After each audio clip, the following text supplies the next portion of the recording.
Good morning, and welcome back to Charles Herbert Flowers High School, a mecca of excellence where our Jaguars hustle harder by exhibiting hard work, utilize resources, our success-oriented, tenacious leaders exceeding expectations. Welcome back. I know you guys had an outstanding break. It was great to have 2 full weeks off. Everybody had a chance to spend some time with family and friends, hopefully. Got a chance to get some rest, to power back up and get ready for this end of second quarter run into the third quarter. Second and third quarter are the most important quarters of the school year. First quarter, everybody normally does well, but by second and third quarter, some of us begin to start falling off of our games. So it's very important that we begin to focus. There's only 3 weeks left, 14 days left in the second quarter. So you guys need to be doing everything that you can right now to ensure that you are successful for a second quarter. So let's focus on that first. I want to talk to you guys very briefly about, first, let me just go over some other stuff. Uniforms, gray pants, white shirts. It's going to be cold. Make sure that you got an appropriate sweater or a sweatshirt. That's the main thing. We are offering some flexibility in our uniform policy, but if you are blatantly disregarding what you're supposed to be doing as far as being a student and as it relates to your uniform, you will be held accountable. First thing. Second thing, I understand that you guys were out for a while. This morning, you could tell everybody was a little social, spending a little extra couple of minutes in the hallway this morning, kind of greeting their friends. I get that. We did the same thing in the main office. It kind of happens, but it's over now. So if you didn't see him, wait till you see him during lunch. We need to make sure that we're working on getting to class on time. That's the main thing about being successful, is that we get to class on time. So that's the second thing. And of course, the third thing is that if you have any challenges academically right now, don't keep them a secret.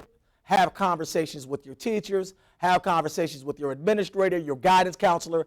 Get the help that you need so that you can ensure that you're successful during the second quarter. So those are the 3 things I want you guys to focus on. This morning, I want to have a quick conversation with you guys about something called grit.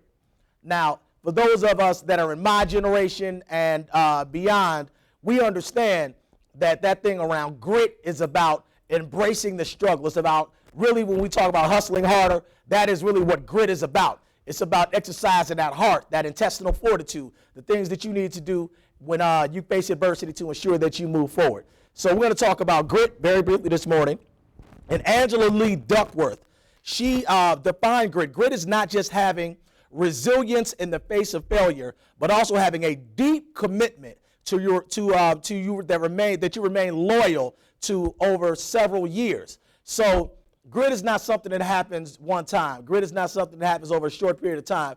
Grit is what you do every day, all day, consistently. Now, even when we have setbacks, how we bounce back defines what our grit is. So when we don't do well on an exam, when we decide that, you know what, I got to make sure I do better next time, when we just don't quit, we do what we need to do, that is us exercising grit.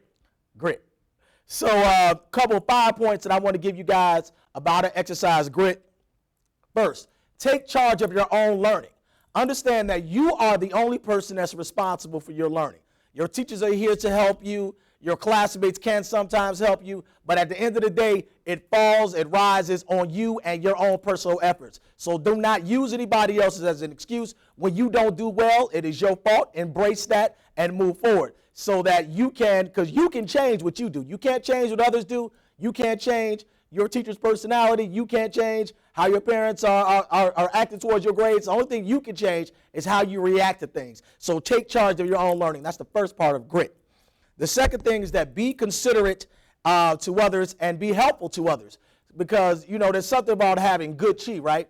When you do right by others, you get right done by you. When you have a negative attitude towards learning, when you have a negative attitude towards other, that type of negative energy comes back on you and it gets in the way of your grit. You find yourself digging a hole even deeper for yourself when you're not being considerate and you're not being helpful for others. So make sure that you're doing that. Persevere. So persevere means that you just see it through. Very simply, as hard as it gets, and understand that life is going to be tough, that you're going to persevere, you're going to do whatever is necessary to ensure that you have a chance to achieve your dreams in life. If you don't know exactly what your dreams are right now, that's okay. Just know that you want to be something. And as long as you know you want to be something, you'll continue to work towards becoming something. So continue to persevere. Next one is be responsible for yourself, your family, and your community. You are a representative of the skin that you're in first, meaning that you are your own best advocate. When you come to class on time every day, when you have a positive attitude towards learning, when you are respectful towards your teacher, it shows, and people recognize that. So that is you being your own greatest advocate. But you also represent your family, those who have invested in you, and your community, the entire Charles Herbert Flowers High School community, and wherever you come from, you are a representative of that. So you got to always make sure that you are being a good steward for all of the things that you have been given. The final thing is that you want to be reflective. You don't get better at anything until you reflect on how your performance is and what you can do to get better. If I want to learn how to be a better golfer, I got to practice my golf swing. If I want to learn how to be a better basketball player, I got to practice my jump shot and how to play defense. If I want to be a better student, I got to practice working on those things that I don't do well. And if I don't reflect on what I'm not doing well, I'll never understand what I need to do in order to be successful. So also be reflective. And final thing is, of course, the enemy of grit. And I need you to understand this, is ease.